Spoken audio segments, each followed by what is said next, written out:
Assalamualaikum warahmatullahi wabarakatuh. Perkenalkan, saya Alpenta Zaskia Nabila dengan NIM 070118242926. Di sini saya akan mempresentasikan mengenai hukum dagang. Di sini yang pertama adalah pengertian hukum dagang. Hukum dagang merupakan keseluruhan kaidah hukum baik yang tertulis maupun tidak tertulis yang mengatur hubungan dan perbuatan hukum antara para pelaku usaha dan kegiatan perdagangan atau perniagaan. Hukum dagang biasanya termasuk ke dalam hukum perdata, khususnya hukum perikatan dalam bagian hukum perdata. Namun bersifat lebih khusus atau lex specialis karena secara spesifik mengatur aspek-aspek hukum yang berkaitan dengan dunia usaha dan perdagangan. Dan selanjutnya ada sejarah hukum dagang.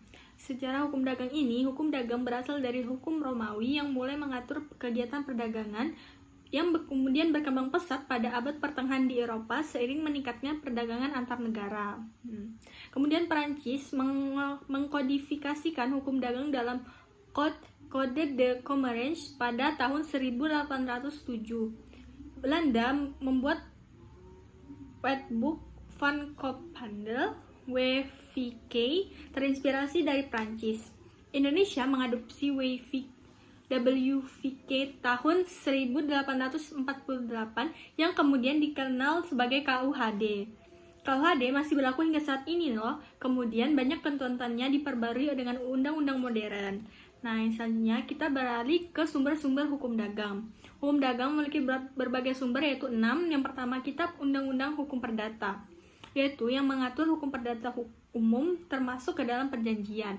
Yang kedua, kitab Undang-Undang Hukum Dagang yang bersumber hukum dagang utama di Indonesia berlaku sejak 1848.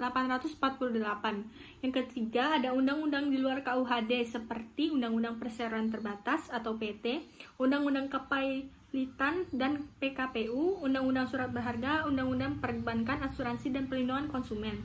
Yang keempat, ada jurisprudensi, putusan pengadilan yang menjadi pedoman dalam menyelesaikan perkara perdagangan. Yang kelima, kebiasaan atau custom, praktik umum yang diakui dalam dunia usaha berlaku bila tidak ada aturan tertulis.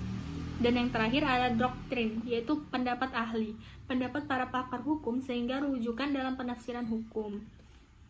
Nah, yang selanjutnya ada tujuan hukum dagang.